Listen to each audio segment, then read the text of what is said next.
Hello. Hello, how you doing? I'm really good, and how are you? I'm very well, thank you. Great.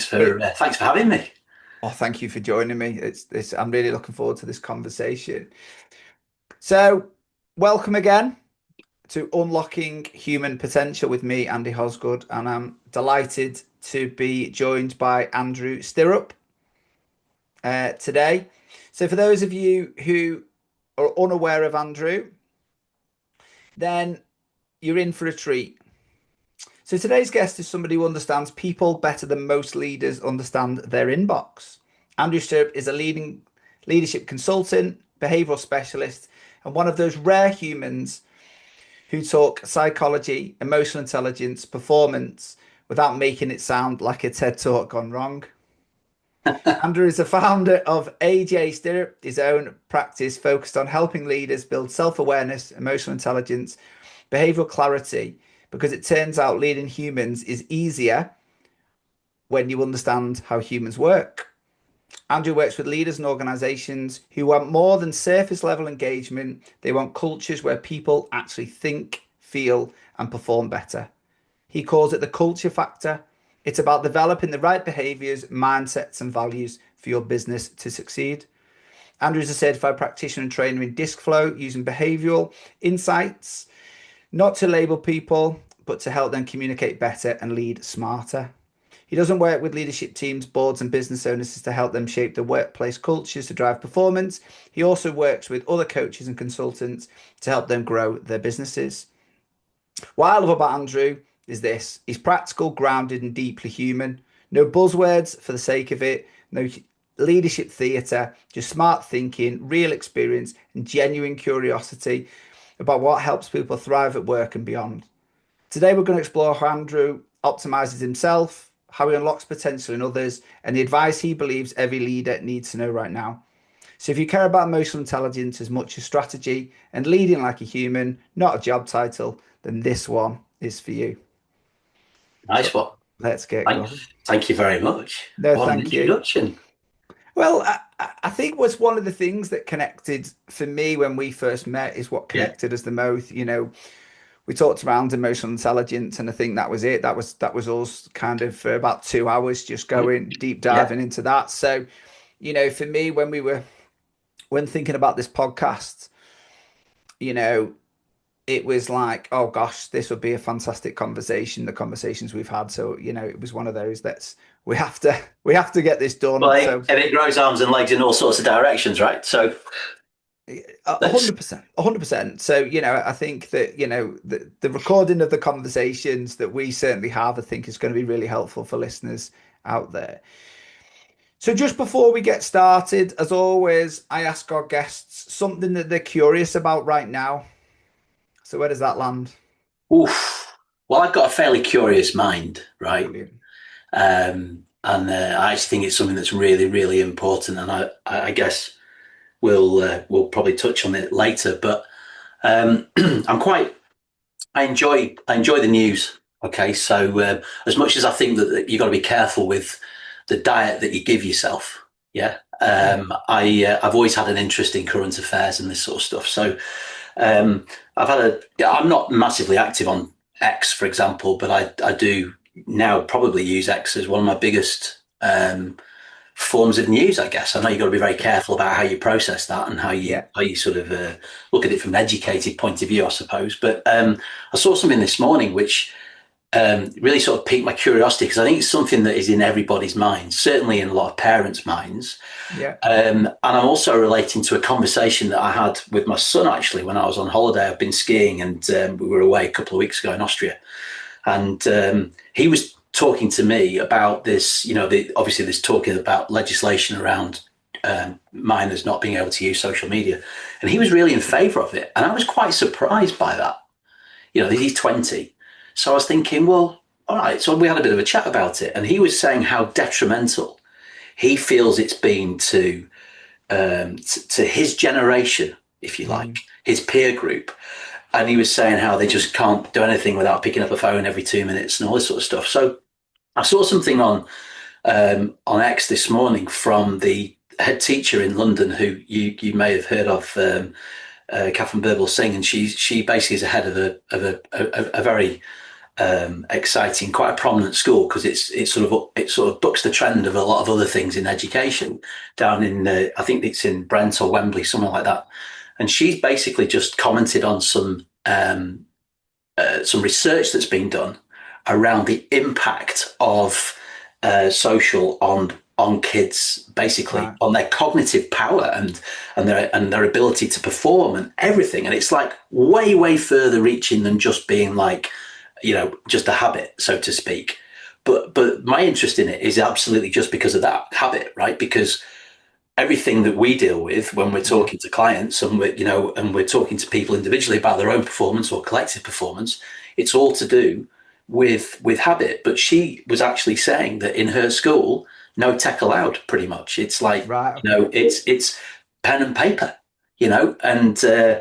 and I know from and this is anecdotal now, but a guy who I trained with many moons ago, he always used to say that there was a power in the pen and paper, and he was explaining that when you actually use a pen, it actually effectively, for want of a better phrase, not being a clinician, so to speak, but it sends a light signal to your brain, and it helps create the mental pictures, Right. and it causes the thinking when you're doing it. But I just think it's a massive challenge for us. So my curiosity really is, what's the appetite for this from parents? And more importantly, what's the appetite for it from youngsters? Yeah. Because, for a 20-year-old lad who's grown up with it, really, he doesn't really, he probably doesn't remember, like you and I. Well, I know I don't. You might. I Go mean, on. I said to someone the other day, I actually remember, like, I can remember life without, Yeah. without mobiles, without Yeah. email, 100%. Yeah. all that Yeah. stuff, phone at Yeah. the bottom of the stairs and all that stuff. Yeah. So yeah, I'm because I'm really fascinated by people's general behaviour anyway. But it's more importantly, it's just how um, dangerous that might be.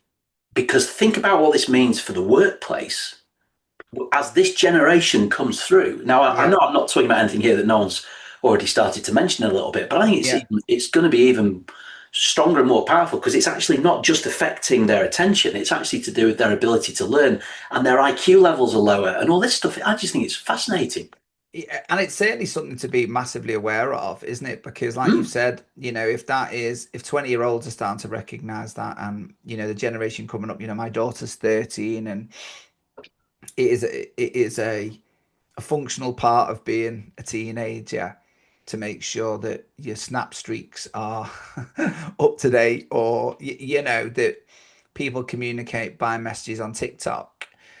There is certainly, which then you've got to interpret that, and it's the interpretation of that. It is, and I think it's a really strong curiosity to lean into, isn't it? On the basis that, Well, and there's some interesting parallels as well, Andy, because if you think about it, one of the most powerful things that somebody ever said to me. I was unfortunate. I went through quite a challenging divorce many years ago, and at the time, my ex-wife is actually a family lawyer, which meant that it was quite difficult for me, because I almost felt at a little bit of a disadvantage. And I was always, how when you have a situation where you've got a problem or a challenge, and in your life, or whatever you're doing, and you almost try to war game it in your head. And, well, if I do that, they'll do this. Yeah. Or yeah, if I say that, they'll say this. And I was in that space, and it was quite hard at the time. It was a long time ago now, 18 years ago. But I was in a tough spot. And my mentor at the time, guy who I trained with, called Bob Proctor over in the States, who so you may have heard of Bob, but yeah, he's passed away now. But he once said to me, he said, Andrew, it doesn't matter what anybody else thinks about you. It's none of your business. And I was like, wow, that sounds a bit arrogant. mhm, And then I really sat back and reflected on it, and was like, whoa, actually, no, there's power in that. yeah, I can influence somebody, but I can't actually change the way that they actually think. I can maybe influence it, but I can't control how they think, is probably a better way of putting it. Okay. yeah, So coming back to what we were saying before, we're living in a world of instant gratification, and very much caring about what other people think. But there's a massive parallel there to how people are in work in all generations. When people are challenged with working with a difficult colleague or a difficult boss, sometimes it's even the boss who's got a difficult team member. Yeah. And actually sometimes what's behind that is their own self-talk of what they're saying to themselves of what that might happen. And that's like, so it's all this stuff is really quite interesting. There's lots of different parallels. Yeah, and we're certainly going to hopefully explore quite a few of them over the next 55 minutes or plus, depends on where this conversation goes. Yeah. The just coming back to the few things you said there, I think it's interesting, isn't it, how potential leaders will have to adapt to the generation coming through. Mm. So how do we as leaders, coaches, help support that generation? Because like you've said, from conversations certainly I've also had, there are, should we say, leaders or experienced leaders that have been doing it a long time, are certainly noticing differences in that, Mm. whatever that means and whatever that goes. I guess that's where the curiosity sits. And something that you said earlier that resonated with me was writing and writing things down. So part of my, I'm a I'm a geek. Let's not mess about with that. And I'm on a constant, always CPD learning journey. And I had to write some reflective practice recently, like you do when you do these postgrad diplomas. Oh, I just write some reflective practice. And when I sat in front of a laptop, I couldn't do it. But once I got my pen out and the Oh, wow. paper, Yeah, there you go. it flowed so much easier. And actually, to the point where I came away and I was almost gutted I had to do the school run because I was really enjoying it. Yeah. And so I think it is, like you've said, that skill of moving away from technology. And, I wasn't aware of the science between writing and creativity, but it definitely, in that example that you gave, me looking at a laptop was like, oh no, I was just Yeah, looking at this yeah. white screen going, "Oh, Yeah, yeah. this is hard Yeah. work." Whereas the minute I closed my laptop, got a paper out and just wrote, Yeah. then it just flowed and I was completely in the moment, which was Yeah, which great. I mean, and it's interesting, isn't it? I mean, think about how many sort of self-help or personal development books that people read or that we've read who, they There's a recommend journaling, for example. You bookshelf with know, it. Yeah. well, hello, isn't that part of it? Yeah. See, I've really It's not struggled just with. it's not just brain dumping. It's clearing your head. It's there's a connection to what we're talking about here as well. Yeah, no, that's really powerful, and it's really interesting. And I know, quite a few people have certainly suggested that as part of a way of helping learning. So that's cool. So getting into this, the podcast, it is kind of broken up into three sections: Yeah. exploring yourself. So Right. what I'd be curious to lean into is, it might be, and you can take this where you want to go. Is it what have you done to make sure that you're optimal to Hmm. be either from a leadership coach perspective, what is it you do to do yourself to turn up? Or we could lean into what is it that you do to help leaders become optimal in their roles? It's part one. Part two is then what do we do then to help unlock the potential in others, which I know you've got a huge passion for, and I really hope we get into deep into that. Selfishly, obviously, because I love listening to that, so I can't wait to hear that. And then we are going to wrap it up. So what I've always found is important, if people are going to listen to us for an hour, having a really good conversation and sharing loads of insight, how do we then kind of bring it together so that listeners can take some good stuff away that they can apply immediately? I think we owe listeners, if they're prepared to listen to us, you know, Hmm. have a conversation. How do we wrap that up? Does that Okay. sound good? Yeah, sounds good with me. So if we start, go on.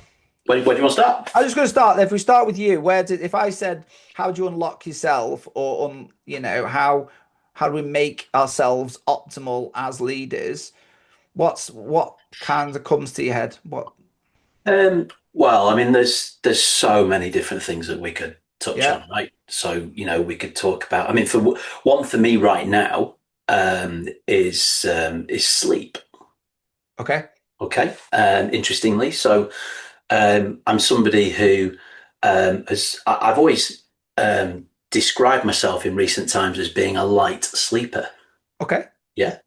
But actually, it's not that. I think it's because I've had a very busy mind, I've had a lot going on and all that sort of stuff. But I also I started to get curious about sort of I heard about taking magnesium, for example, to help you with sleeping, right? And I've tried it, and it is quite remarkable the difference that it's had. Right, it really, really, really surprised me, to be honest. But I've also coupled it with something else. And and I'm not. By the way, I am not preachy, and I'm certainly not a puritanical person. Okay, but I've stopped drinking. Now it's Yeah. not the first time I've stopped drinking.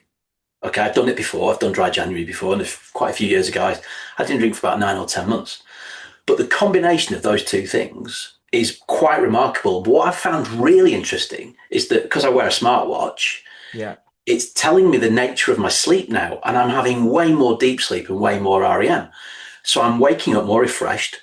I'm actually far more sort of ideas are coming to me more. I'm actually feeling less overwhelmed about certain things. So things that perhaps would have overwhelmed me a bit before, now it's like it just feels a little bit more manageable. And it's just so simple that it's sleep, right? Really interesting.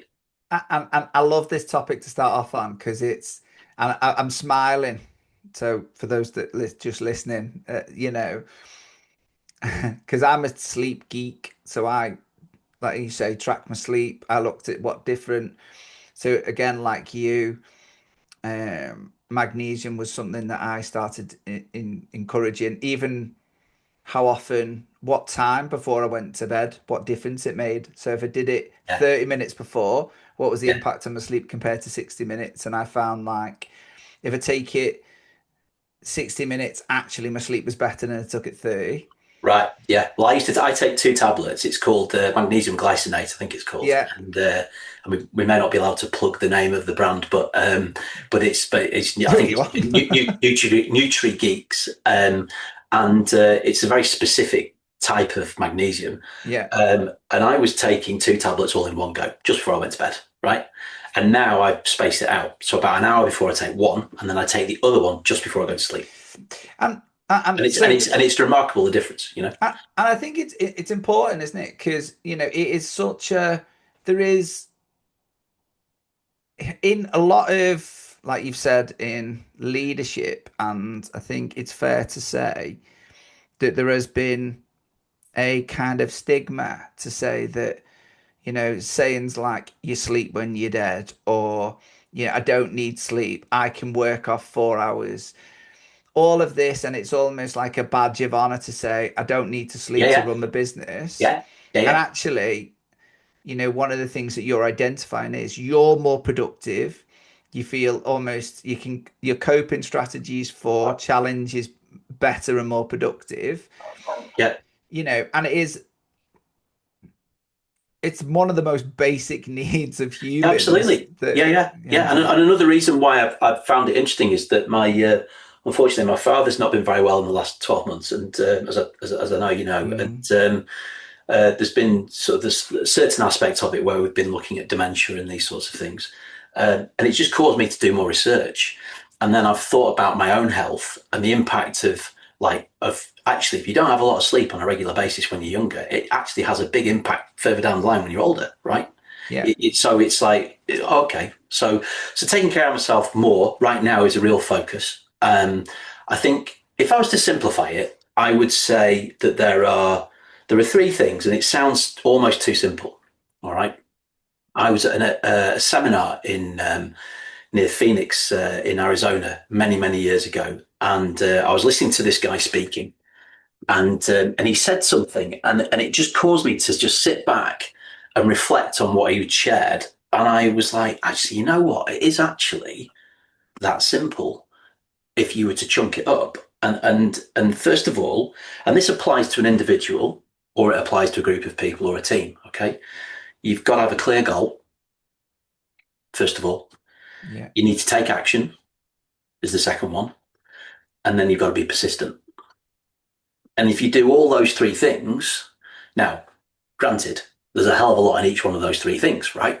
Yeah, But yeah, if you look at a successful person, generally speaking, they will have had a very clear idea and a goal of what they want and a burning desire to achieve it. Okay, now sound like I'm sort of parroting Napoleon Hill's Think and Grow Rich here, but if it's a good book though for those well, who've not let's read face it. Well, it. ultimately, Yeah, I mean, my opinion is that as much as it's old fashioned, it's been had so many different editions over the years.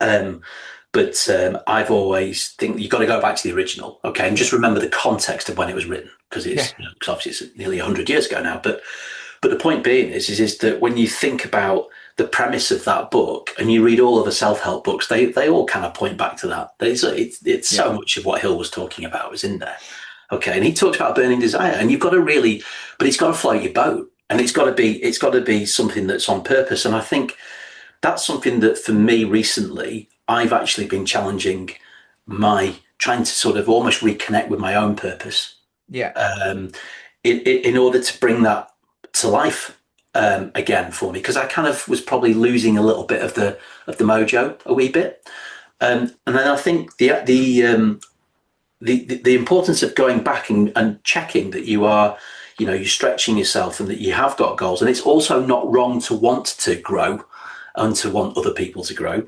But when we look at the action, then it's like now we're into like the really where it gets really, really deep. Okay, so when I say deep, it's because there's so much to look at. mhm, Because we've all got, we've all got habits, and we all have constructive and, or shall we say, creative and non-creative habits. yeah. I'm a great believer that you're either growing or you're dying, so to speak, if you think of it Okay. in that way. Unfortunately, a lot of people can have a really clear goal, but they're not taking the right action. And the peculiarity of it, if you think of this in a sort of more of a some might say more of a sort of a spiritual sense, if you think about the world works in a really really orderly way, okay, um, and there's kind of like a rule book, and if we the law will hold you to account. So if you choose to work with that rule book, then things should be, in theory, and will be easier. But if you choose to work against it, then it's going to be harder. And, Emerson said the law of all laws was the law of cause and effect. So if you take negative actions or you do non productive things, which of course will link to your habits and your Mhm. habitual way of thinking, all right, then that is going to reduce your chances of success. So actually, it's about not only just taking action; it's about the type of action and the nature of action that you undertake, but also how you think about that at the time, and how Mhm. and how are you relating to that. And then, of course, this is where the third one comes in: is persistence. You know, you probably tell I am a big fan of Hill. He basically said that it's. I'm paraphrasing here, but he basically said that there's no heroic connotation to that word. He said basically it is to human performance what carbon is to steel. If you haven't got persistence, Yeah, it's like you can't have steel without carbon. You can't have genuine success without persistence. And the problem I think we've got now, come back to what we said earlier, think about the gratification era that the younger generations are experiencing, and this perception of, well, it's just easy, right? Or that, well, because other people make it look easy, yeah, and they don't definitely. appreciate what's Yeah, underneath. And then we get into the whole realm of thinking about, well, how does that work? Because I've got some friends who are successful. There's one guy in particular, a guy who I went to school with, and I would describe him as what you would call an unconscious competent. He's really successful. He's grown a business. He's done loads of really good stuff. When I say some of these things to him, he just sort of looks at me and goes, oh, "It's common sense." yeah, But he doesn't know. He almost doesn't know why it's common sense because it's common to him. yeah. But as a professional colleague of mine said to me a while ago, and it really made me chuckle. She said, "Well, the problem with common sense is it's not common." Well, You know. and just on that, I guess leaning into your kind of role as a coach and a kind of supporter of leaders, and almost a coach's coach, aren't you really? There's people listening to this because everything you say, I completely align with, and I think the challenge in the world that I'm in, and I'd be curious what, probably in your world, is when we're dealing with leaders, there's that moment of stopping, pausing, and realizing what the habits and behaviors they're in, how they're not helpful, but Yeah, there is so much in this yeah, habit and behavior of yeah, that yeah. they can't actually, that saying of can't see the wood for the trees. Does that make sense? Where does that lie with you? Um, well, I mean, in terms of the general sort of spirit and essence of what you're saying, there, I completely agree with you. Right? Yeah. I think there's one of the biggest opportunities for leaders, I mean, it's easy, isn't it? You flip that word, challenge or opportunity. Which way do you want to look at it? Well, let's look at it with a positive slant. Okay, so the opportunity for leaders is, and where, in my experience of the best leaders that I've had the pleasure of working with as clients, or even when I was an employee, is if I really look back at it, other than the fact that they would have, let's say, understanding of their discipline or their sector, or competence in that regard, and strategic thinkers and all that jazz, right? Okay, tick tick tick. But actually, what it was they had a very very good sense of other people. Okay, in other words, they realised it wasn't just all about them.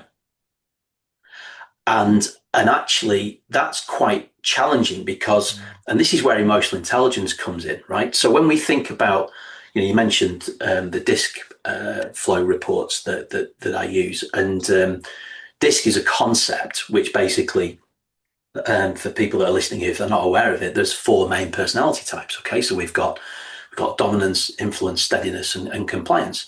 The dominance type is somebody who is essentially very much results driven, bottom line, wants to win, success, quite assertive, quite naturally assertive.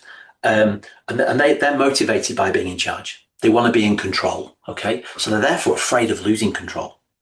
Then we've got the influence type, who's very social, outgoing, often quite sort of enthusiastic and optimistic and those sorts of things. I would imagine that you've probably got a fair bit of influence. I have a high eye, yeah. Yeah, Well, yeah, so yeah. am I, right? So, Yeah, yeah. but the interesting thing about it is that the influence style is actually, it's motivated by social approval, but it's afraid of rejection. Oh, okay. Okay. And then we've got the steadiness style, which is really is the steadiness style is, they're more, what I should say, sorry, is the dominance and the influence style. They're actually more outspoken, faster paced and more outspoken, and they like to get some stuff done quite quickly. And they're not very good at detail, and they can be a little bit more sort of intuitive in terms of how they make decisions. But when we look at the S style basically is very much about harmony. They're motivated by harmony. They're afraid of chaos because they want everyone and everything to be okay. All right. Okay. Yeah. And then this compliance style is the one which actually wants to get everything right and is like, very much about dotting the I's, crossing the T's, accuracy, Aye. empirical, logical thinkers, and all these sorts of things. So I'm trying to remember why I got onto that. Oh, emotional intelligence. So what's interesting is we've all got these behavioural preferences, right? And we're a blend of all four because we've got a score in all four. And actually, sometimes people don't necessarily understand the impact of even a low score. I'm really low in the compliance style, which actually has its strengths and weaknesses in its own right. Most people perceive, well, if it's a low score, that's not very good. Well, no, it means I'm actually a very flexible thinker. I'm quite independently minded. The downside is I can be a bit stubborn sometimes. All right. Okay. So, Yeah. but the point is, there's a positive and a negative to a high and a low score for all of them. But we're a mix of all four. So if you think about those four different types of people, all right, they've got think of it, I like to describe it as a mixing desk. So imagine it's a bit like, for those of us that are old enough, a graphic equalizer. You remember in the stereo, you have the Yeah, I little run bars, that. right? Yeah, Okay. yeah, yeah. But you think of it like a mixing desk with, you've got an overall sound, but you've got a control level for each one. Okay. Yeah. And that determines what that self-talk's like almost in your own head when things happen. So if anyone's thinking, well, what does he mean by self-talk? It's that voice in your head that's just gone, what does he mean by self-talk? It's that voice, okay? And we get a mixture of them. Now, we've all got this natural preference for doing things in a certain way according to our style. But what's really interesting is that we also have this thing called emotional intelligence. All right. Now, people say to me, well, what do you mean by that from the perspective of DISC? and what we're really saying is that how people turn up with those behavioural preferences, that's really their emotional intelligence. Okay, so in other words, those strengths and limitations, the more emotionally intelligent somebody is, then generally speaking, what you'll find is that they're able to play to the strengths of those disc preferences. Okay, more. And it's almost like they can mitigate it when the limitations are coming out, because their emotional intelligence and awareness enables them to. It's a bit like a handbrake almost. They're able to pull the handbrake on a little bit. Now, the reverse is true. So if you're lower on emotional intelligence, okay, then that awareness is less. And it means that the limitations of the style. So, for example, if someone was a highly dominant character in terms of the disc score, then their real strength is getting results, driving things, making sure how can we do it, when we're going to get it done, all that, all positive. The drawback is they might be overbearing. Yeah. They might overpower other people. They might be overly assertive. They might just get on with it themselves. Yeah, okay, so and that characterization applies for all the styles in different ways. Yeah. So back to the original point. So when we think about emotional intelligence now, you were coming at it from a point of view of what can leaders do. Okay, sort of almost what's that moment of reality check, and I completely agree with you. But it's about actually the thing that we grow and develop as a leader is actually our emotional intelligence. Okay, that's the thing that is developmental. So if you're a leader and you're working, there's more than one aspect to emotional intelligence. Okay, so the disc flow model doesn't look at all of them, but it looks at the two main ones, the two cornerstones, which is self-awareness and awareness of others. Yeah. All right. Now, if we think about how you were characterizing it before, what we're really saying is that the awareness of others is important. In other words, they're almost like subsets of it. So it's the person's ability to identify other people's thoughts and feelings. Yeah. It's their ability to show and have empathy. It's their ability to actually almost understand and acknowledge and value the differences that are appearing between people. Okay, it's huge. And then you've got what's you could call social intuition, which is to do with really your intuition is. I mean, I'd love to talk about that in a bit, because that's an amazing topic to discuss. I think it's one that most people don't particularly understand. Yeah. But all these things are the things that, in my experience, great leaders have worked on and developed, but they understand something that's so important. It's a never-ending journey. Right? You said earlier that you're like, you described yourself as a geek, and you're on this permanent CPD sort of. Sounded like it was like a hamster wheel, but but the point feels like it sometimes. Yeah. Well, you got yourself to blame for that. Yeah, but it's a good thing, isn't it? Because you understand the benefit of doing that, right? Mm-hmm. So I did something recently. I'm working with a coach at the moment, and he asked me to complete a life wheel. Okay, and so this is him helping me. And I was looking at, and I don't know how familiar you are with them. They're a variety of different flavors of this, but in essence, some of them have 5 categories, some have 6, some have 10, but you score yourself and you rate yourself in the different areas of your life. Yeah. So you're asking around. Normally, it's around things like your surroundings, or your home and environment would be one. Your significant other, for example, health. Like fun and leisure. All these different things. And one of them is money and career. Okay, and then another one is personal development. Yeah. So I rated myself when I was doing this, and I was like, wow, it's really, really interesting, because my money score is all right. It could be better, if I'm honest. All right, but that's directly linked to my career score. All right, so hello, let's go back to the gaps thing. My goal's not good enough. It's not big enough. I'm not testing myself. I'm not stretching myself enough, right? Yeah. But what was really interesting was that my personal development score was lower than it used to be. Right? Right. Now that's me being quite vulnerable here on this call, right? Yeah, yeah. When you think about what I do, because there's a danger. Even you and I, we think we get to a point where you just think, I don't need to bother anymore. Almost, it's like it's okay, but But no, so it's that connection between that thing. So constantly learning. Well, emotional intelligence is just the same. All right, it's a never-ending journey. You can't. People who are emotionally intelligent and great leaders know that, and they keep working on it. Listen, I love this, and one of the things that I guess the few things I've picked up, if we can just play some of it back, just to the few things I picked up was one, how the importance of doing, you know, I know your superpower is your disc flow, and one of the things that there are others out there, but I know, I've done disc and it's been really helpful to me, and I think what's interesting with that is it raises your self-awareness, doesn't it? So, and I think, like you've said, if you use it as a tool to say, okay, rather than a tool to beat yourself up with, to say, well, actually, I'm no good at that, so therefore I'm rubbish at that, and I have to behave like this because of my high D, rather than going, like you've said, lean into it to say, well, actually, I know what my strengths are, and I've got the emotional intelligence to realize that when I need to be good with that, but sometimes when it can be overpowering, I think is a real skill, isn't it? Because that, Yeah. if you are a dominant character naturally, and that is your natural, you're naturally a high D, and you come across people that might feel overwhelming, then actually you're not going to be as productive or effective.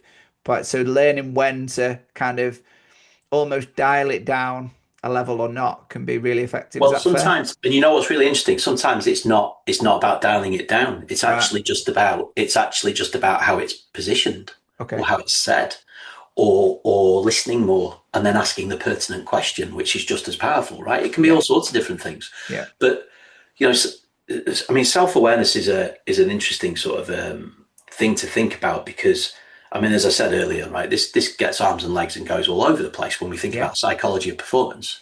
So you said before, people might see themselves, they're a D, they see themselves as a D. Well, I'm a great believer that um, you know we have a picture of ourselves that controls our ability to do. Okay, now, and that is, it's not just one picture, it's hundreds of thousands of them probably, if we're really Yeah. honest. All right, so if you think about somebody who play, in the past, I've worked with professional footballers, and and I've asked them the question. The player I'm thinking of now, I'm naturally right-footed, very good with his left foot as well. He's a professional footballer, right? But if I said to him, which is your best foot? Yeah. And if you're having to step up and take an 89th minute free kick, which one are you going to use? I'll use my right one. Well, why did you pick that one? Well, because it's my better one. Ah, that's interesting. So, in other words, you've got a picture of yourself of how good you are with your left foot and your right foot, and they're different. Now, that's an easy example here for me to use to convey Yeah. principle. But if we think about that, we all have a picture of ourselves about every single thing that we do, what we can and we cannot do, what we like to do, what we don't like to do. And that picture is the thing that is like the thermostat that determines our level. And we have to learn to change that picture. Okay. So the challenge is that sometimes people's self-awareness of themselves is either the picture they hold is the wrong one. All right. And they're allowing that to dominate. Okay. I can think of another player that I work with, and his goal with me, one of them was that he said he wanted to score from a corner with his head. Right, this is quite Right. interesting. Okay. Right, okay, this guy's a centre half. Okay, and it's not like he hadn't done it before, but he got a belief now that he couldn't. Okay. So we had to deal with that, right? So he had a picture of himself as somebody who couldn't, but we got him to see it the way that he wanted it to be, and it was. I remember being there when he actually finally did score, and it was Oh, like, brilliant. it was amazing, it's awesome, okay. But we've got to. The point being is we have to be able to, when we think about self awareness, there's sort of, broadly speaking, four areas, right? We've got self reflection. We have to be honest with ourselves. So when we reflect on our ability or what's happened or an interaction with other people or what went well and what didn't go well in a meeting or this sort of stuff, we've got to put ourselves in a position, us, but almost imagine that we're an independent observer, Yeah. observing us, but being brutally honest and truthful. So that's one thing. Now, we talked about self-belief before, because that kind of, really the picture you hold of yourself is the beliefs you've got about yourself. All right. That's another thing that you have to be aware of and learn to change. But also it's about, emotional clarity. It's what's the impact of a situation? How does that, you sort of alluded before to the leader that gets triggered. All right. Well, what triggers us? What emotions does that cause in us? Because how we think about something determines how we feel, and that determines how we behave. Well, it also works the other way around, because when, let's say the other way around, something happens, we have a negative feeling or reaction to it, or we're cross or we're angry or whatever. Okay, that's because we've not hit the pause button and gone stop and think. Hmm. Right. So the feet that's just in charge. That thing's in charge. So, and all of that's driven through self-awareness. And sometimes it's reflection. It's developing it is about being able to do it in the heat of the moment, right? Yeah. But it's also very much learning that skill comes from doing it after the event and going, what happened there next time? I'm not going to do that. Okay. And it's being open to feedback. That's the other thing about, a huge part of emotional intelligence is seeking feedback from other people and being brave enough to do it.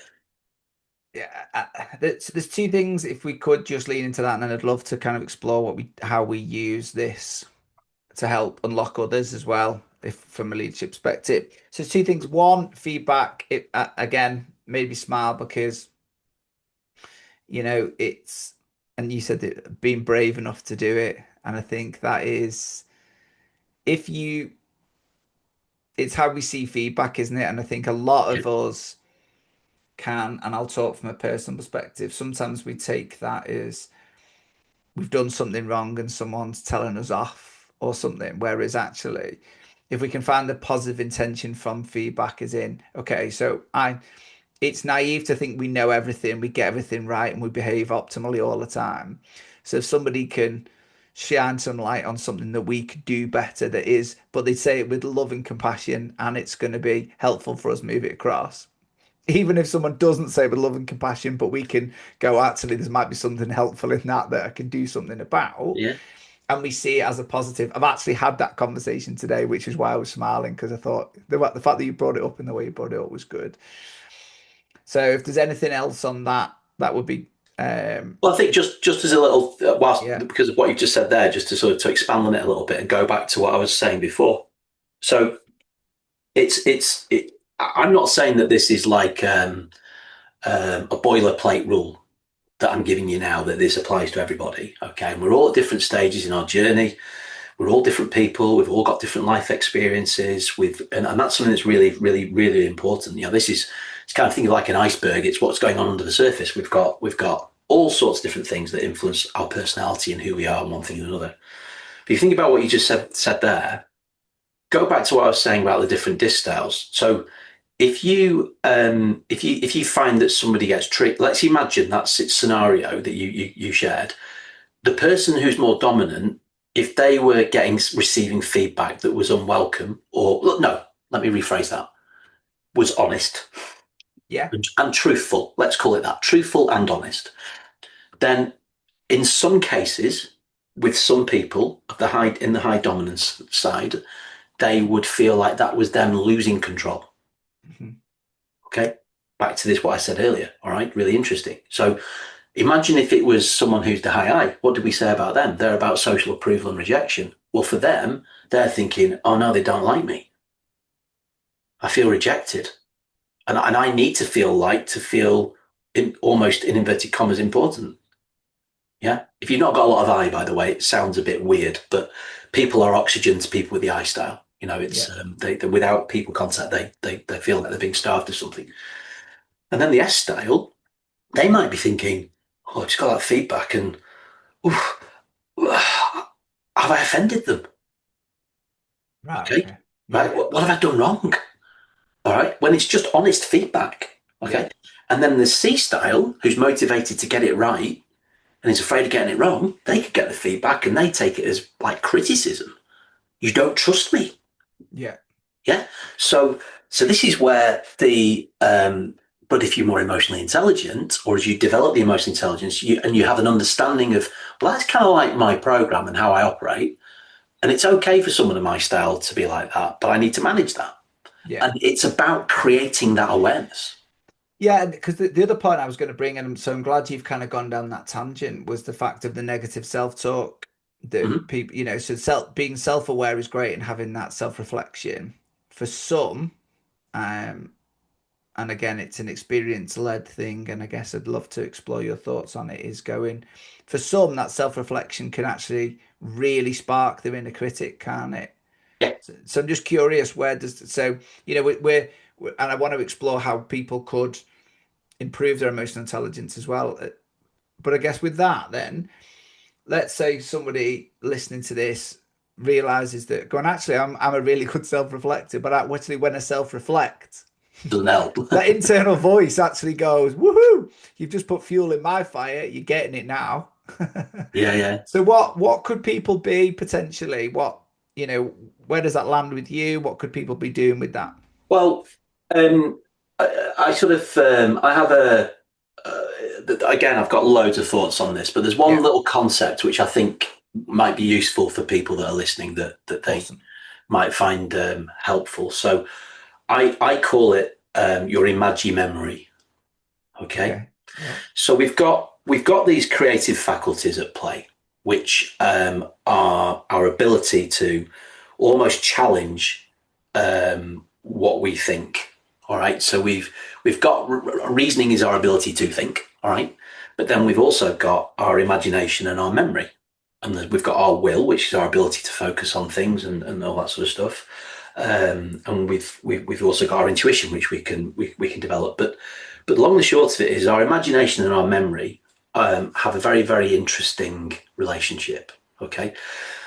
And the other one, which we've got to remember, is perception. So, perception is your point of view.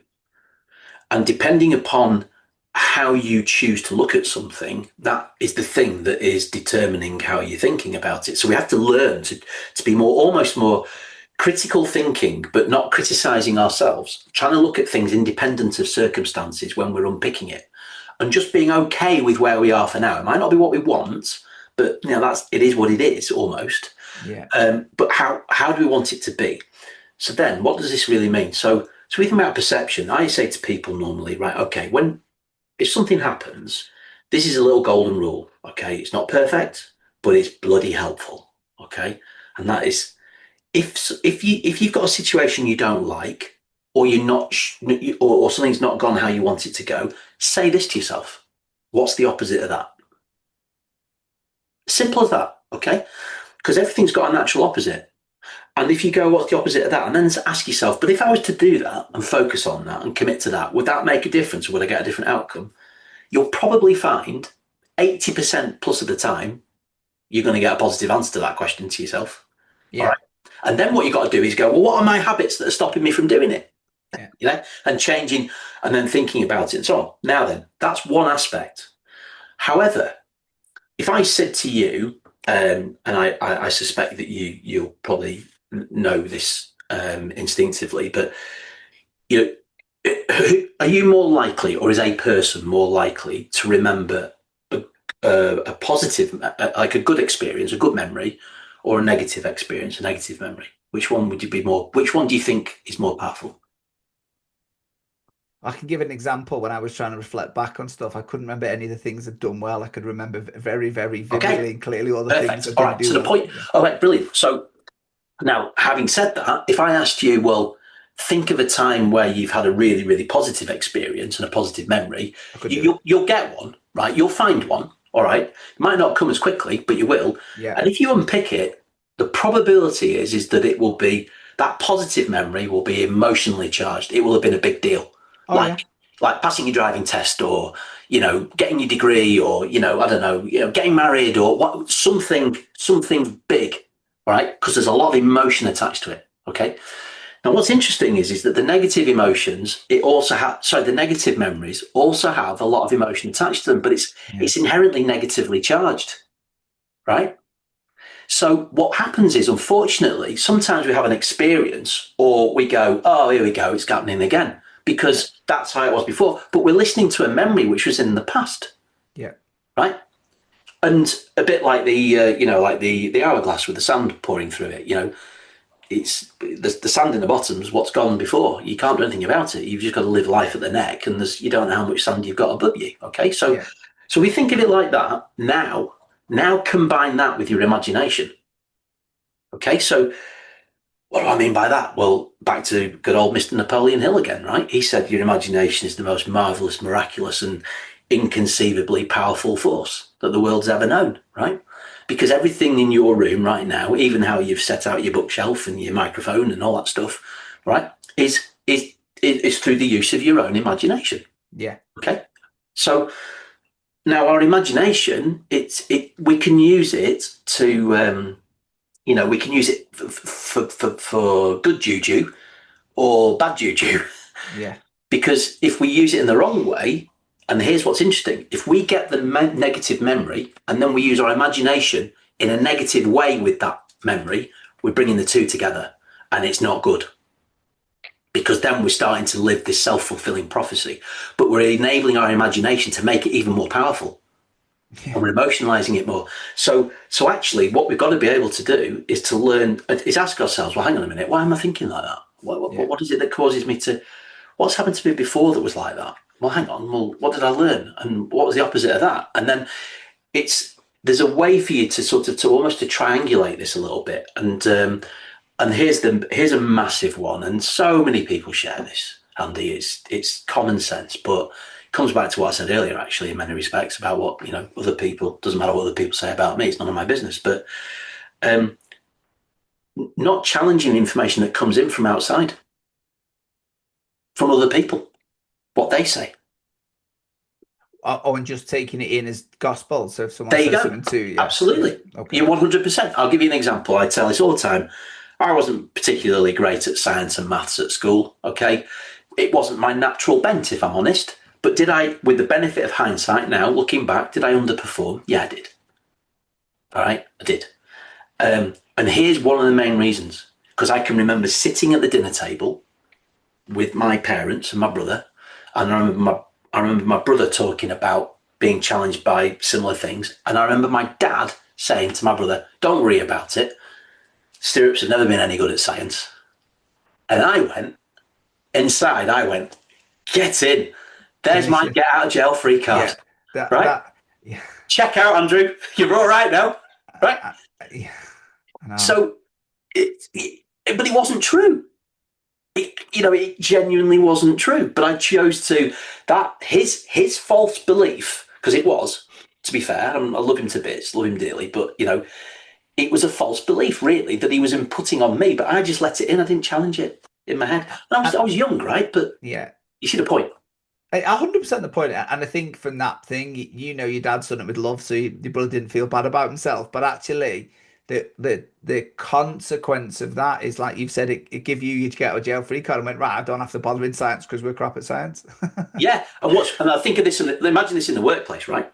So imagine say two team members, and the boss is talking to one team member and has a similarish conversation about something else. But the other team member hears it and goes, "Oh, all right then. Well, that's fine then. Okay." So now we get into the realms of, you said, how do you bring it out in others? Well, you think about teams. It's accountability is really important. The standards, and my biggest passion of all really is values. I believe that your behaviours are a living expression of your values, and great leaders. Here's another interesting one. He said, how can leaders play around with this, and how can they use it? I think it's not misunderstood. It's underestimated.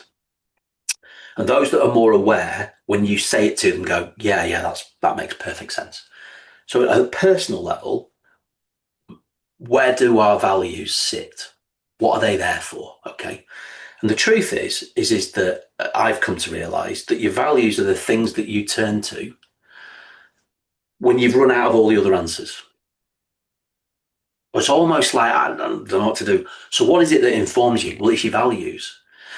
And what's very interesting is that quite a lot of when working with teams, it's quite interesting that when you ask people to try and identify what the values are, believe it or not, they find it quite hard. Well, it's interesting because listening to you, I was going to ask you to go. I know that this this comes up in a lot of the self-help business books, doesn't it? You've got to understand your values. So can you share for those that are probably sitting here going, yeah, I struggle with that. Yeah, yeah. Is there Do you any mean insights? from a company and team perspective, or do you mean from an individual I perspective? think from a both perspective, I think what'd be interesting is if there's someone listening to this going, I struggle with understanding my values too, because I've done lots of different values exercises, and I'll be honest, every time I've done it, I've been guided, and I Uh-huh. found the guidedness actually help it come out of myself. I think if I was left in a room to go with a whiteboard and say, Yeah. what are my Okay. Yeah. Yeah. I values? get you. Yeah. And Yeah. Yeah. and Fine. then what Yeah. we do with those to then maybe how does that then create the behaviors and the culture within an organization? And then Mhm. how does that align with the values of everybody else? Is that Okay. big Yeah. topic? Absolutely. Big Yeah. Yeah. topic, I appreciate it. Well, let's deal with it as the individual, and Yeah, then we'll go to the team. So, an quality. individual basis, and it's kind of like this principle underpins both, and that is, in simple terms, it's like who am I and what do I stand for? What's non-negotiable for me? Okay. And by that, it's about standards, about how you wish to conduct your life and how you wish to be treated by other people. What you will and you will not accept is one way of thinking of it. Okay. Yeah. So, people say to me, well, what are your values? Now, it just so happens that if you look at my organizational values, they are my values because it's me. So, Yeah. kind of, it's the same thing. But, and rather spookily, it wasn't intentional. It spells the word trust. Okay. Because I actually believe that trust, by the way, is fundamental. It's at the heart of everything, that every great relationship that there is, commercial, romantic, business, leader to boss, friend to friend, you name it. Trust is at the heart of it. Another podcast for you there. That's a massive Part, topic. part two. Yeah, I Part like it. two, yeah, absolutely. I'd love to talk about that. But if you now come back to where I was going with this, is that it's about what's not it's what's not it's non-negotiable, but it's about who you are. It's like your DNA. If you to cut him in half, what you like, what's she like. It's kind of, so for me, my first value is about I basically say it's about speaking the truth, right? And I can characterize that in lots of different ways, but it's about speaking the truth. And then it's about being real. That's my second one. That's about being authentic. It's wearing my heart on my sleeve. It's not varnished. It's just the way it is. I am what I am, and I'm not embarrassed by that, so to speak. But it's about being authentic and having integrity as well. And it's about, and I admire that in other people as much as I believe that's a standard I have for myself. Okay. Mm. Then it's about my other one is actually seeking to understand, which is so important. If you think about so many of the things we've been talking about during this conversation, it's actually about seeking to understand and looking at it from a position of the truth again. All right. And then finally, it's very much about thinking differently. It's about changing those perspectives and learning to challenge what's in front of you. So that's kind of what I use when I don't really know where I'm at. Okay. Nice. But it's Yeah. also about, it's more than that. It's about the respect. I don't want to be I don't want to be deal with people that lie to me on a consistent basis. No, it's like no, I'm not doing that. Sorry. So how people do it? What you both just, I would say, it's like who are you and what do you stand for? Mm. What's important to you in that sense? And think about it in how you wish to be treated and how you treat other people. And that's a really good start point. Because when you look at organizational values, so to come to the team perspective, I said before that your behaviors are a living expression of your values. The opportunity for leaders in businesses is that, unfortunately, many businesses do values and they do them as a tick box exercise and they stick them on the wall. It's just wall paint, Yeah. right? And it's like bloody hell. And actually, the other great danger, and I mean the number of times that this happens is it's incredible, is that you go to an organization, you speak to them about their values, and then they say, yeah, we've got some values. And then you say, well, what are they? And well, number one, they can't tell you. So that tells you straight away Tells you straight away they don't know, right? Yeah, yeah, So what chance have the leaders got of telling the rest of the business, yeah, or should I say, getting them on board with those values? And then, but more importantly, then you find out, well, how did you ask that killer question? How did you create them? How did you establish them in the first place? Well, I just made them up, or we did them as a board, right? Well, you're not going to get engagement from your people. You've got to yeah, listen to them. You've got to involve them in that process so that you're creating and capturing that if you like, the persona or the DNA of the business. And the place you start really before you get to that point is actually saying, who are we and what do we stand for? What's our purpose?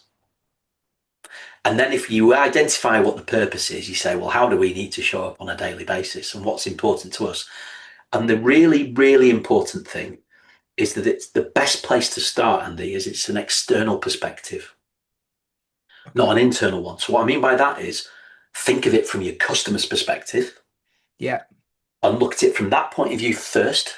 Okay, your customer or your client or your patient or whatever it might be. Okay, and then actually what you do is you look at that and then you do it on an internal perspective. And it's like, it's not always, but very often it's a bit of a drop the mic moment when I run sessions for people, because people just go, oh, blimey, it's the same. Oh, hello, isn't that interesting? yeah, yeah, But you've got to start thinking about the other person, think about the customer. Okay. So, but the reason why it's useful and important ultimately is the other thing to say here is it's got to be something which is shareable. It's a soundbite for mass consumption, something that you can share as part of your daily parlance. But it also needs to, it needs to have a descriptor underneath so people can actually understand what it means. But the behaviours themselves are, right, okay then, so let's go and ask our people and our teams, how do we want to be treated and how should we behave in relation to this value then? How would that turn up on a daily basis? And you'll get the feedback, well, that's not going to happen, from some people. Say, no, that's not the question I'm asking you. How do you want it to be? And then you create that, and then you have something to provide a vision for, to inspire people to want, and very importantly, to hold them to account for. And it's not just the employees and the team members; it's all the way across the business. It's leader to leader, it's senior leader to lead. It's board members to board members. It's anyone in the business, in theory, should be able to hold anybody to account for the values. Now, if anyone's listening to this and they go, "That sounds really scary," yeah, why? Because it requires the leaders to be vulnerable in the first place. yeah, And yeah. it's not a loss of control. It's really powerful if you do it properly.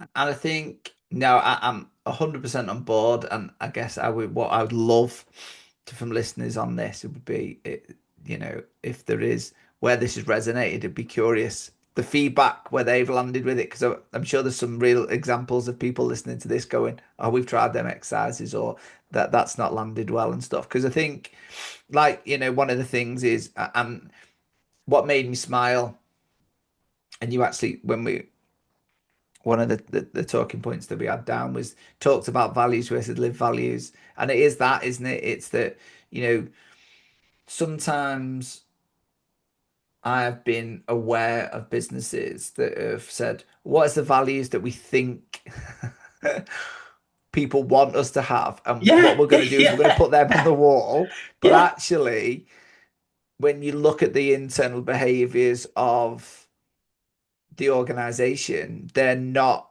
actually aligned. So the ones on the wall is the ones that they're the ones on the wall. So people think that's what we should do, but actually the ones that are actually driven, and that is that disconnect that I've always found is the where the kind of the issues within the yeah. organizations have You're come right, from. and there's also an extension to that in some respects, or a slightly different angle. So um, quite often I'm asked to go into businesses to almost the phrase I use is pressure test the values that they've already got, right? And it's often because when I'm having that initial sort of, if you like, consultative sort of diagnostic conversation at the beginning of the engagement, you kind of know in our sort of role, you kind of know what to look for, right? And sometimes you think, no, this is quite obvious to me, Mhm. but you end up it's what what they often don't realise, and then there's a big light bulb moment when we're talking about it, is I say to people, look, the way in which you go about doing this is about you. It's your first step to show that you're doing something differently. The key bit is follow through, right? However, it's actually saying to the team, look, we're saying that our culture and our environment and how you feel about working here is important to us. So that's really, really important. When they're doing it, though, it's actually quite often what you find is that it kind of grows, and they go, oh right, no, it's not really changed. It's just how it's been articulated, and it's because all of a sudden we've got them involved. Mm. It's really, really big, right? Mm. But it provides a language, and if you do it well, a bit like DISC. One of the reasons why DISC is useful is because it becomes like a common parlance. Well, that's how values, when they are embedded well within an organisation, are used in all sorts of ways, and can even be used in marketing and all sorts of things. But it's ultimately the behaviour is the living expression of that value, and it's either onside or offside. And guess what? That's then where the leadership challenge lives. How do we deal with that, right? In inverted commas. Well, it's interesting because what came up for me, and I'll share it to see where it lands with you, and then we'll see if we can try and wrap up a little bit. So one of the things I heard there was this, and I love all this, and there's definitely I've got 8 million questions I want to ask, but I'm going to try and keep it to one. So people listening, some will resonate with that. Some probably haven't done a values exercise. And my assumption for people listening, going, if I do that, it means we're going to have to change stuff within the business. And whatever and again, it's an assumption, but based on probably quite a lot of experience, then when we use the word change, there's normally the eyeballs get a bit bigger, and they sit back on the seat and they go, oh no. Because so when we talk around change and behavioral change within organizations, I've picked a big question here. I appreciate it. Go on then. We're just curious then, from your experience, is there any insights that would be helpful for listeners at this moment who are probably in that, and what's kind of running through my head with complete clarity for you and for the listeners, that I'm working with two organizations that probably going to go through quite a significant change this year, and I know the underpinning of that, every time I try and bring that into the forefront of conversation, they will do everything in the world to change that topic and conversation on the basis going, I know this is going to be a big deal, and so therefore there is a little bit of a nudge to do it. So I'm just curious, where does that land? Well, that's in a different box. Okay. So that one you said earlier about the culture factor, this is now you've got mindset, behaviors, and values, right? So this is now mindset slash behaviors, more mindset. So and I know we're running out of time, so it's a deeper conversation. But in a nutshell, coming back to what we were saying earlier about habitual behavior, change is inevitable. All right, and we either develop and change and grow and move with the times, or we don't. But if we stand still, we're going to be going backwards in the end, right? So that's a harsh reality of the situation. Mm-hmm. So let's take that as a given. But the reason why people almost contend with the proposition of what you're suggesting to them is because you're really unsettling the existing predetermined habits and essentially if you like the way it's always been around here, because that's comfortable. Yeah. Right. And you're suggesting doing it differently. And what it's doing is it's actually challenging people to have to do things differently, get out of their comfort zone, observe people differently, behave differently, accept feedback. There's a whole manner of things. Well, we're kind of like programmed to just do what's easy, the easiest, all right, least path of least resistance almost. Yeah. And where the person that is, so I mentioned earlier about sort of conscious incompetence and being able to do something without really thinking about it and not really knowing why, those kinds of people, if they're wired the right way, will just go, oh, we need to get on with Yeah. it. Okay. But equally, with some people, actually what it's about is about us actually equipping them to understand that there's a reason why it's uncomfortable, but that's okay. All right. Let's focus on what we want and how we want it to be. Let's not be limited or controlled by the past. Doesn't mean ignore the past, but it means let's not allow that to control and limit what we can possibly do or achieve in the future. And it ultimately it's a mindset thing, and it is absolutely to do with the way in which our subconscious mind works, because our subconscious mind is where all these limiting beliefs, habits, pictures that we hold of ourselves, live. So in one example, you might be talking to a team and asking them to do something, Andy, and the picture they're now getting in their head is shit, that means we're all going to have to talk to each other more and maybe disagree more. That feels uncomfortable. Yeah. Right? Well, yeah, that's because you never have. Well, guess what? Because you haven't been, you've not been getting the results that you deserve. And it's interesting. Want. It deserves different. They probably do deserve the poor results, but but it's interesting, because and align with that. I use the terminologies familiar and unfamiliar. So it's at the moment they're very familiar. So it's almost like and both these examples, actually, the need to change has come from them. And it's me holding them to account to say, I thought you said you wanted to change. So it's absolutely. So it's like there's always a difference between what we know we should do and what we actually do. Yeah. Or sorry, let me rephrase that. For those that are stuck, there is normally a difference between what they know they should be doing and what they're actually doing. There's a guy many, many, many years ago, a guy called Albert Ian Gray. I think this was in the 1930s. And he wrote an essay called "The Common Denominator of Success," and he said that the common denominator of success, he described it as, he said, successful people form the habit of doing things that failures do not like to do.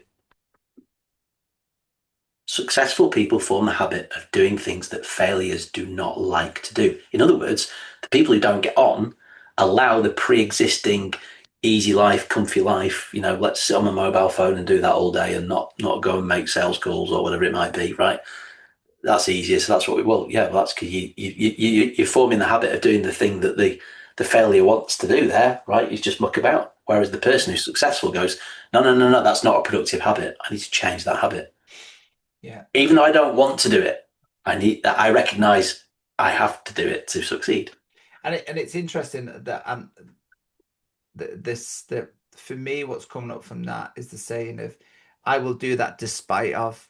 So even if you've got fear, anxiety, or whatever that emotion they attach to change, I'm prepared to do this despite of me feeling anxious or uncertain or unsure. And and some of that comes back to getting re-engaged with the goal, right, and having a burning desire.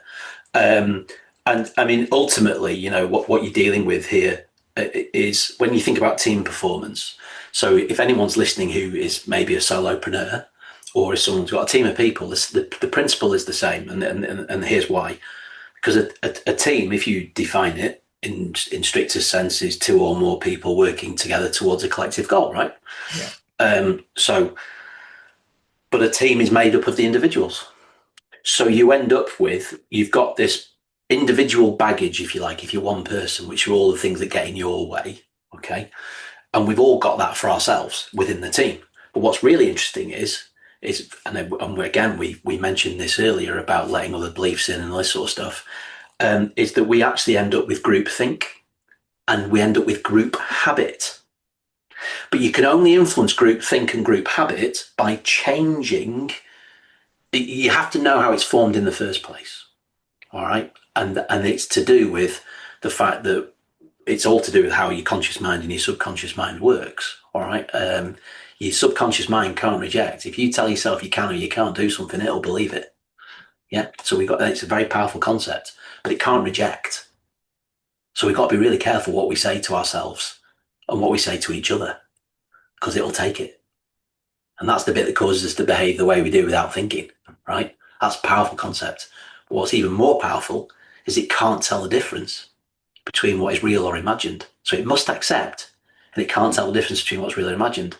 So if you, this is why having a clear goal and believing in that goal and emotionalizing that goal and holding that picture on the screen in your mind, it's kind of like, somebody says, that fake it till you make it. Well, yeah, it kind of is what's happening with fake it till you make it. You're actually convincing yourself because your subconscious must accept it. Very powerful, right? But it happens on a team basis as much as individual. Group think, group habit, right? I think it's a really powerful, and I think it's probably the point where we're going to pause. Sure. Just on the basis being is, I think that's a brilliant place to kind of pause for listeners to kind of stop and reflect on that, of going, what is it you're telling yourself? Because whatever you're telling yourself, as I understood what you've just said, right? So correct me if I've if I'm going to mess this up. Is that our subconscious cannot tell the difference of if or cannot has to believe what we're telling it. So if we then choose to tell it what is most helpful to get us from whatever we're trying to do A to B, then that's going to be helpful. So if you is the question then, is what you're telling yourself helpful, yes or no? And if not, Right. then you need to start having a different conversation with yourself.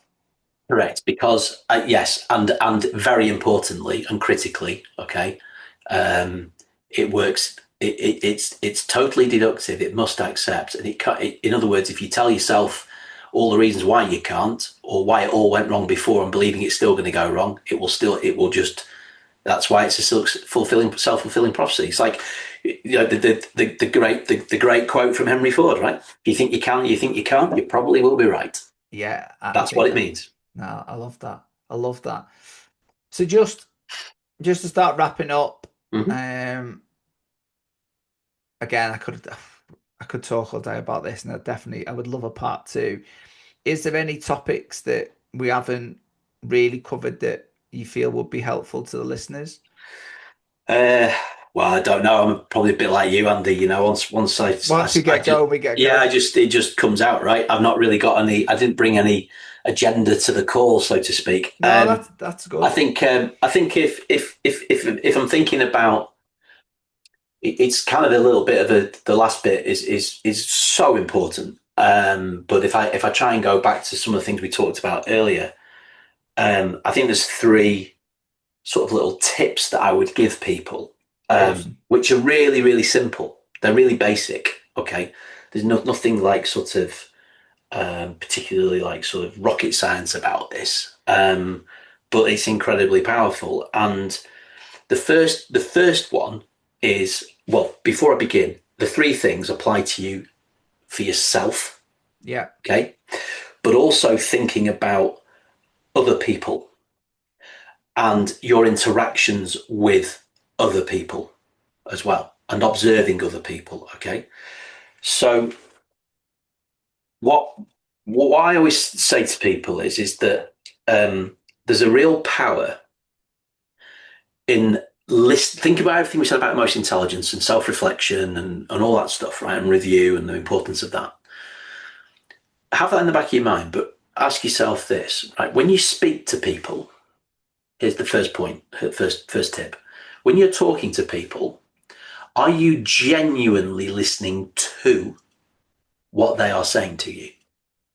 Or are you listening for what you think they're going to say? Or, in other words, are you perhaps projecting your opinion or belief onto what they're saying and allowing that to essentially to affect the real truth of what that person is saying? Okay. Now, when I said that's very much thinking of like, say, me talking to you or a listener talking to somebody else. Now, just think of yourself as your own best friend, right? Yeah. Which bit of you are you listening to? or are you listening? Or are you listening to genuinely what the issues are and what you want, or are you listening for all the negative self talk that's just been there before? Which one is it? Could be careful which one you dial into, and learn to unpick it. Okay. Um, the other thing is to remember, and we've touched on this in a number of ways, is that as humans, and there's a real connection here to selling, actually, believe it or not. Because if you're going to be successful, you've got to learn to sell yourself almost because of the things we've Yeah. been talking about at the end. But inherently, as think back to the way in which I was characterizing the disc styles, for example, we are essentially programmed to move towards things that we want and away from things that we do not want. Okay, so we'll be motivated. So, for example, someone who's a high I might not like having a difficult conversation with somebody and disciplining them because they're afraid they might not like them. So I'll avoid that. I'll move away from that. Yeah. And I'm using disc as an example there, but Yeah. more generally in life now, like think about, so when I do things, why am what's motivating me to, what am I moving towards and what am I trying to move away from? Because away is actually, in many cases, it's not always a negative thing, but it's often avoidance, right? What am I avoiding and why? So what am I moving towards and what am I moving away from?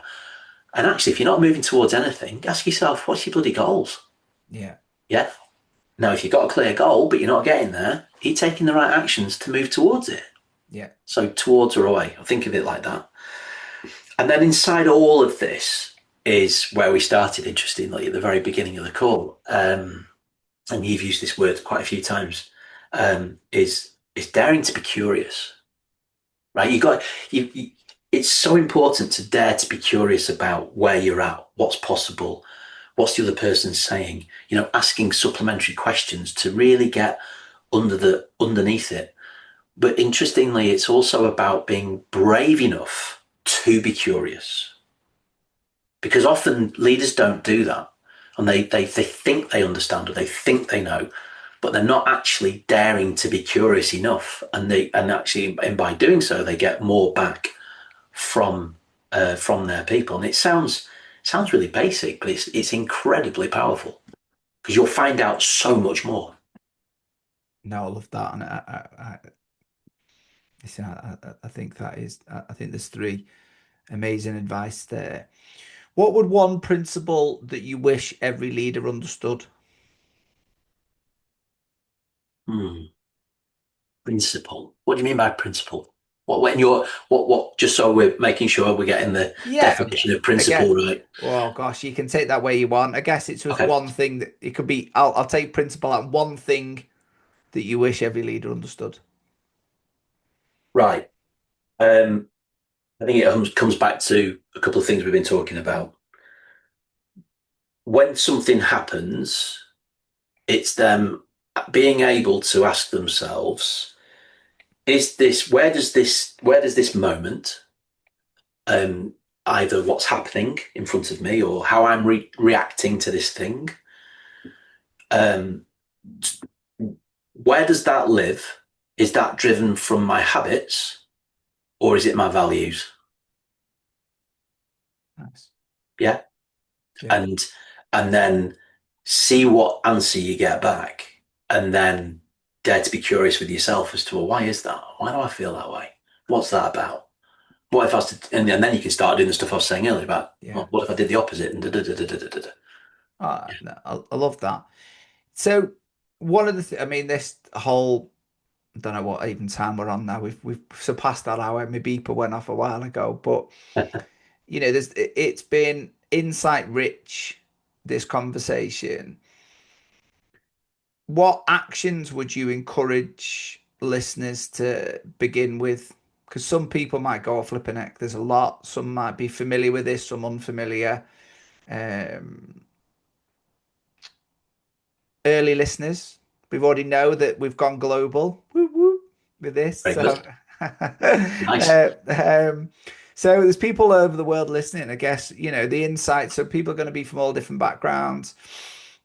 Just curious, then, how do we take these great insights into action?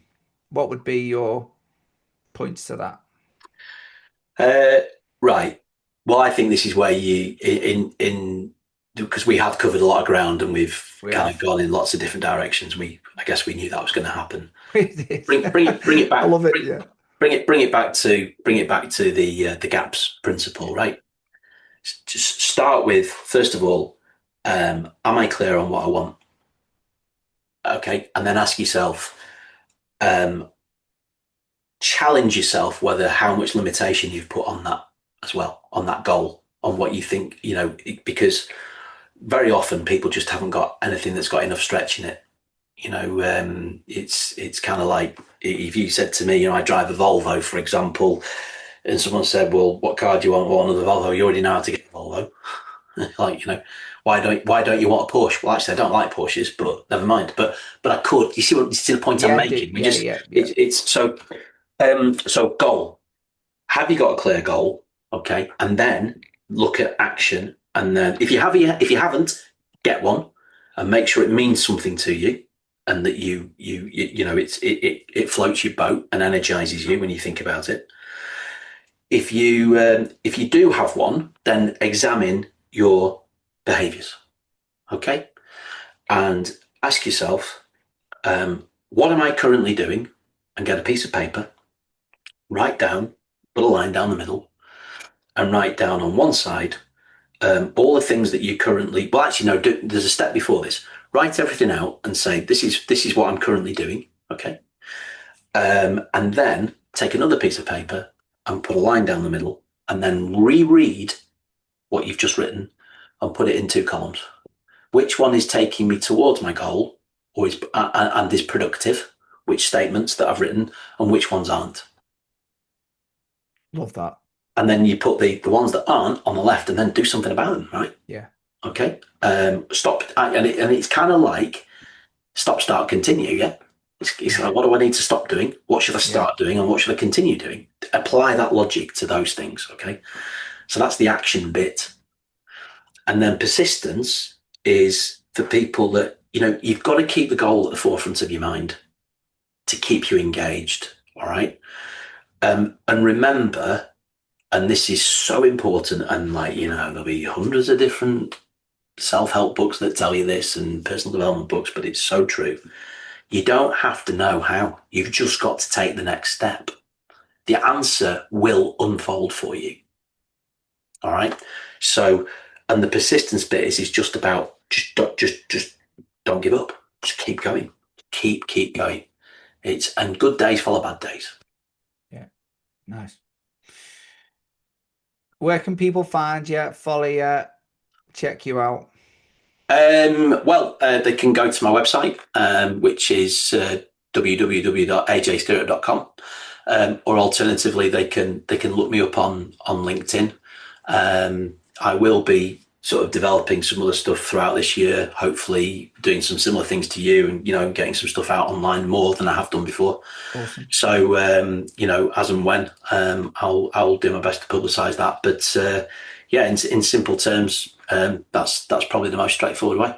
Perfect. And I would certainly suggest to all of the listeners that it'll all be in the show notes of this anyway. So all of the links and stuff to click on, I would certainly. Great, thank you. Follow Andrew. He does post quite a lot of really, really good content. And if he's going to post even more good content, then it's definitely worth making sure that you connect up with him, especially through LinkedIn. So what exciting things are you working on next? Then you said that you might be doing some new stuff. Any exclusives? Exclusives, yeah. Well, it's kind of like, oh, hello, like sharing your goals on in public. Yeah. I've got a few concepts, which, if you like, are my own IP. I guess is the best way of putting it. Awesome. And I've always wanted to write a book. Oh, cool. And then, but also to package it in a way that it's meaningful for for other people, in that sense. So that's something that I sat down a couple of weeks ago, beginning of the year and all that, and I've sort of said, right, okay, that's something I'm definitely going to be working on this year. That's probably the biggest, outside of other things that I've got going on. And I'd also like to do more keynotes. I've done them in the past, but I would like to do more of those as well. So that's probably where I'm at. Fantastic. So before we completely wrap up, what we ask every guest to do is to offer one final challenge to the audience. So what final challenge will you set the listeners? What final challenge will I set the listeners? Well, listeners, you got to take this absolutely as it's meant and properly as it's meant. Be honest with yourself. I love that. Because Love that. unfortunately, very often we're not truly honest. So much of what we've been talking about today requires individuals to be really, really honest with themselves on the inside.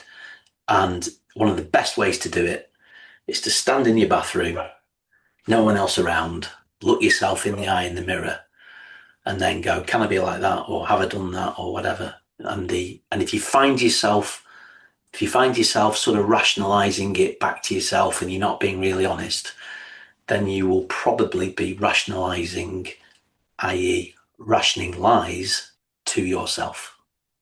So be honest with yourself, because only by being honest can you make the changes you need to make. Fantastic. All right. And absolutely brilliant. Appreciate it so much. Thanks ever so Great to much for see your you. Thank you. And thank you for everyone for listening.